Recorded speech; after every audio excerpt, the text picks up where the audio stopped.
Mampu nggak Indonesia membuat jembatan yang menghubungkan antara Pulau Jawa dan Pulau Sumatera? Sangat mampu, teman-teman. Sangat mampu. Karena anggarannya hanya 180 triliun hingga 400 triliun, tergantung kualitas jembatan yang dipilih seperti apa. Apakah nanti ada jalur kereta apinya, apakah ada jalan lorong bawah laut, begitu. Tergantung pilihannya. Cina saja mampu membuat jembatan yang panjangnya 55 km antar pulau. Sedangkan Pulau Jawa dan Pulau Sumatera itu jaraknya hanya 27 hingga 30 km. Menurut teman-teman mampu nggak? Mampu, pemerintahan Indonesia mampu. Jangankan bangun jembatan, program MBG saja yang menghabiskan anggaran ratusan triliun mampu kok. Yang tidak mampu apa di pemerintahan Indonesia? Apa yang tidak mampu? Mampu semua pemerintahan Indonesia. Yang tidak mampu cuma satu, mensejahterakan rakyat miskin. Itu yang tidak mampu.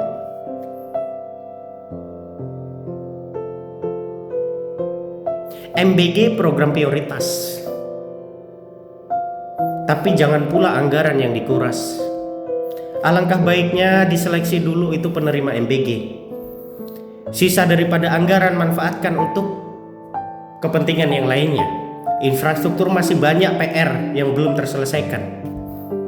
Waiharu hancur jalannya. Sampai sekarang masa kita masih jalan di lumpur. Kalimantan juga masih ada yang hancur. Papua belum maksimal terselesaikan. Masih banyak Pak infrastruktur yang perlu diselesaikan demi meningkatkan nilai perekonomian. Kalau toh nggak mau membangun infrastruktur itu, maka alangkah baiknya anggaran MBG ini dialokasikan untuk rakyat miskin. Berdasarkan data jumlah rakyat miskin itu sekitar 23, sekian juta. Artinya anggaran MBG saat ini jika dibagikan kepada rakyat miskin itu bisa menerima 5-6 juta per kepala 2 bulan sekali menerima uang sebanyak itu. Dan tentu ini mendorong perekonomian.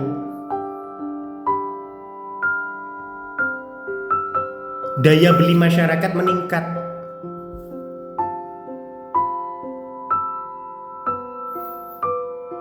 Tetapi dengan kurun batas waktu tertentu, nggak setiap 2 bulan sekali terus menerus, nggak. Biarkan rakyat berpikir setelah itu. Bagi saya MBG tidak adil, karena tidak diseleksi.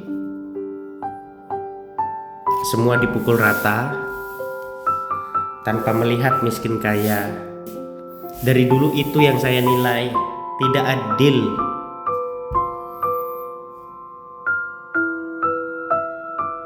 Padahal tidak mungkin menghabiskan anggaran hingga sebesar itu kalau mau seleksi. Anak orang kaya nggak butuh Pak. Nggak butuh anak orang kaya, mereka gizinya terpenuhi semua. Kalau mau jujur-jujuran juga nilai ekonominya nggak ada bagi wilayah daerah tersetempat, nggak ada. Karena SPPG itu hanya membeli bahan dari orang yang mereka kehendaki. Membeli bahan baku dari orang yang mereka kehendaki. Rakyat setempat mana? Mana ada yang mau beli nasi tiwul? Nggak ada. Mana ada yang mau beli dari pegiat-pegiat UMKM? Nggak ada. Semua bahan baku dari luar. Memang sebagian daripada pelaksana MBG ini ada yang amanah, ada. Tapi mayoritas tidak amanah. Mereka merasa mengeluarkan modal dan tentu ingin mendapatkan timbal balik. Apakah sebatas keluar 10 kembali 10? Enggak. Tetap mengharapkan yang lebih. Balik lagi ke awal. Pemerintahan sebenarnya mampu membangun jembatan, tetapi mengantisipasi apakah jembatan ini nanti mampu menahan gempa, tsunami, dan suatu saat anak Krakatau meletus mampu menahan itu semua. Sebab jalur Selat Sunda itu adalah jalur pertemuan antara lempeng Indo-Australia dan lempeng Eurasia. Makanya pemerintahan sedang mengantisipasi itu.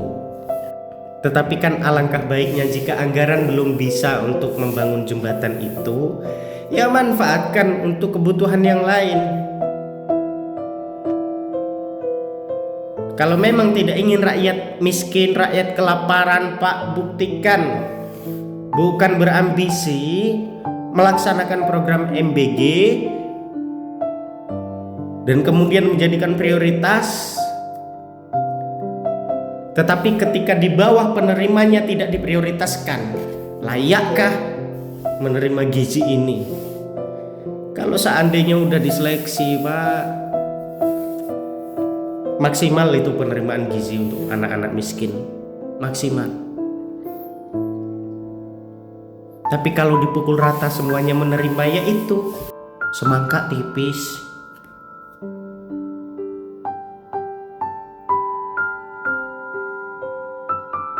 Bilangnya nggak ada telur dadar lagi, masih ada telur dadar, Pak.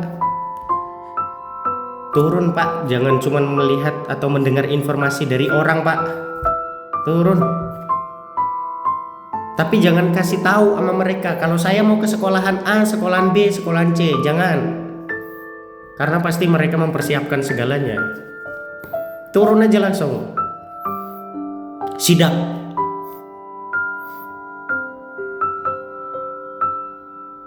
Tapi kalau berdasarkan informasi-informasi, aduh, bagus semua, Pak, informasi bagus.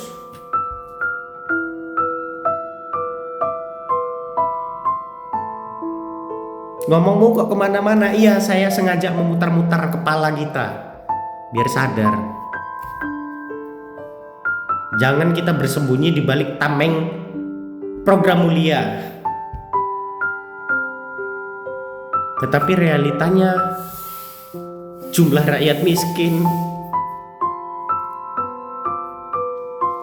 suara rakyat miskin, Pak, bukan suara orang yang punya kepentingan, suara rakyat miskin.